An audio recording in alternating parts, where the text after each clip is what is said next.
أعوذ بالله من الشيطان الرجيم بسم الله الرحمن الرحيم الحمد لله رب العالمين اللهم صل وسلم وزد وبارك على سيدنا محمد وعلى آل سيدنا محمد كما صليت وسلمت وزدت وباركت على سيدنا إبراهيم وعلى آل سيدنا إبراهيم في العالمين إنك حميد مجيد.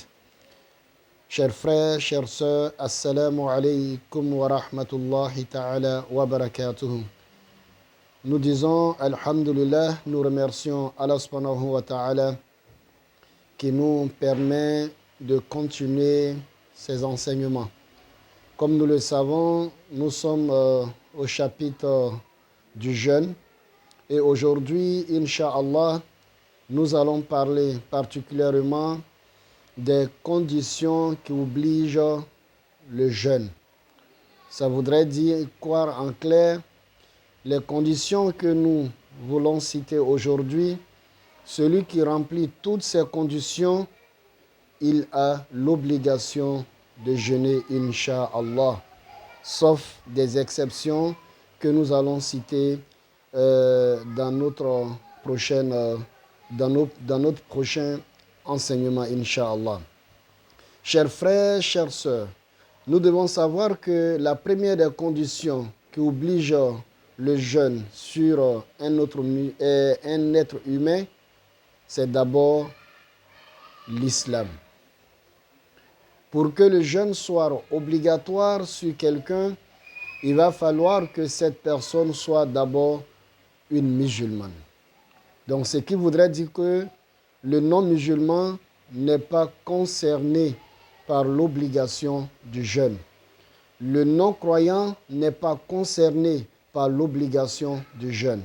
Voilà pourquoi Allah subhanahu wa ta'ala, en parlant de l'obligation du jeûne, il dit « Ya ayyuhalladhina amanu kutiba alaykumus siyam » Il dit « Oh, vous qui avez cru, oh, vous qui êtes les fidèles de la communauté musulmane, kutiba alaykumus siyam kama kutiba ala alladhina min qablikum la'allakum tattaqun » Le jeûne est une prescription sur vous comme l'a été sur les communautés qui vous ont précédé.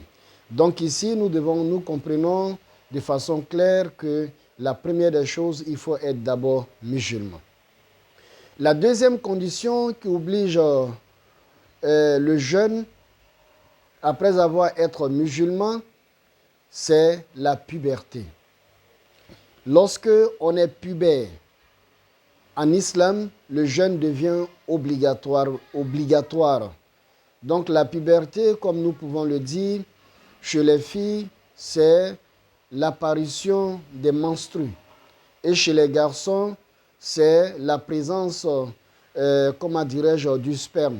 Que l'éjaculation se fasse dans un rêve érotique ou bien dans un état d'éveil. Le plus important, lorsque un garçon arrive à éjaculer, ça veut dire la présence du sperme, ça c'est un signe de puberté chez les garçons. Et aussi et bien d'autres éléments tels que l'apparition des poils au niveau des parties intimes ou bien au niveau des aisselles, etc., etc. Qu'Allah nous donne la bonne compréhension. Et troisième élément, c'est la conscience. Ça veut dire être mentalement en bon état. Donc celui qui a un problème mental, que ce soit la folie ou bien des troubles mentaux qui arrivent sur une longue période, donc toutes ces périodes-là, lorsque c'est le mois du Ramadan, on va dire que cette personne est exceptée du jeûne. Ça veut dire qu'elle ne peut pas jeûner parce que l'une des conditions, c'est d'avoir, c'est d'avoir la mentalité, c'est-à-dire saine. Ça veut dire on n'est pas malade mentalement. Qu'Allah nous donne la bonne compréhension. Et ensuite, nous avons avoir la capacité de jeûner. Oui, on pourrait remplir toutes ces conditions que nous venons de dire, mais on pourrait se trouver dans une situation de l'incapacité de jeûner. Mais il va falloir que cette situation de l'incapacité de jeûner doit être réelle. Par exemple, il y a des personnes, leur nature même ne leur permet pas de jeûner. Les savants disent que cela peut concerner ces personnes. Ou bien quelqu'un qui, durant le mois de Ramadan, il a exercé une activité qui le met directement dans une situation de l'incapacité de jeûner. C'est-à-dire lui-même, il sait que si je continue le jeûne, je pourrais peut-être perdre la vie ou bien ça pourrait vraiment me créer une situation vraiment dangereuse pour ma santé, etc. Donc ce que nous devons retenir, il y a d'abord l'islam, il faut être musulman, et de 2, il faut être pubère, et de 3, il faut avoir, ne pas avoir une maladie mentale, et aussi il faut avoir la capacité de pouvoir jeûner. Et aussi, pour terminer, c'est l'apparition du croissant lunaire. Donc ça aussi, c'est déterminant.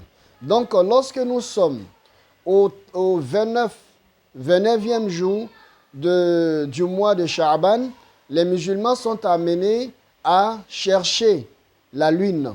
Donc lorsque la lune est vue, automatiquement le jeûne devient obligatoire. Mais si on n'a pas vu la lune à partir du 29, le prophète alayhi salatu wa salam nous enseigne, il dit qu'il faut compléter au 30. Donc à partir de 30, là même si on ne voit pas la lune, il faut savoir que le jeûne devient automatiquement obligatoire. Donc chers frères, chères sœurs, nous devons savoir, voici les conditions. Lorsque nous remplissons toutes ces conditions, le jeûne devient pour nous une obligation. Qu'Allah nous facilite la bonne compréhension de l'islam et qu'Allah subhanahu wa ta'ala nous donne le mois de Ramadan et qu'il nous facilite le jeûne du mois de Ramadan. Assalamu alaikum wa rahmatullahi ta'ala wa barakatuhu.